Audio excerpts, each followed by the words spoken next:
বাংলার রান্নাবাড়ি চ্যানেলে আপনাকে স্বাগত। আজ আমি তৈরি করব নিম বেগুন। বসন্তকালে নিম বেগুন অবশ্যই করে খাওয়াবেন, বাচ্চাদের, নিজেরাও খাবেন।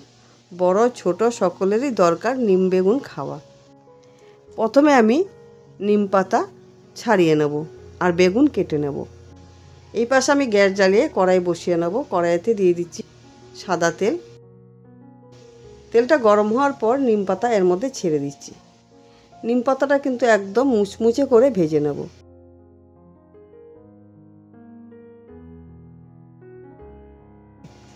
মুচমুচে করে ভেজে নিলে নিম পাতা কিন্তু অনেকটা তিতো কেটে যায়।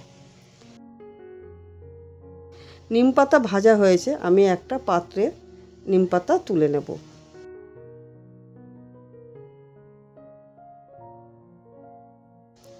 নিম পাতাটা তুলে নিয়ে যতটুকু কড়াইয়ে তেল আছে সেই তেলেই কিন্তু আমি বেগুনটা ভেজে নেব। এর মধ্যে আমি আর তেল দেব না। বেগুন আমি এর মধ্যে ছেড়ে দিচ্ছি। এরপর দিয়ে দিচ্ছি আমি স্বাদ মতো নুন।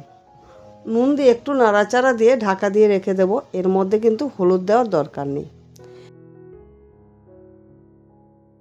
এরকমভাবে যখন বেগুনটা অনেকটা কমে আসবে আর সিদ্ধ হয়ে যাবে, এর মধ্যে দিয়ে দিতে হবে ভেজে রাখা যে নিম পাতা, সেই নিম পাতা এর মধ্যে ছেড়ে দিচ্ছি।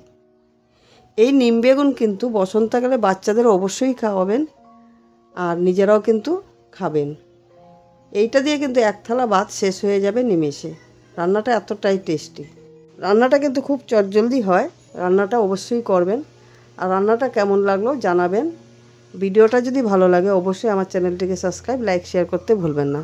আমি আবার নতুন রান্না নিয়ে আপনাদের সামনে হাজির হয়ে যাব। ভালো থাকবেন, সুস্থ থাকবেন। ধন্যবাদ।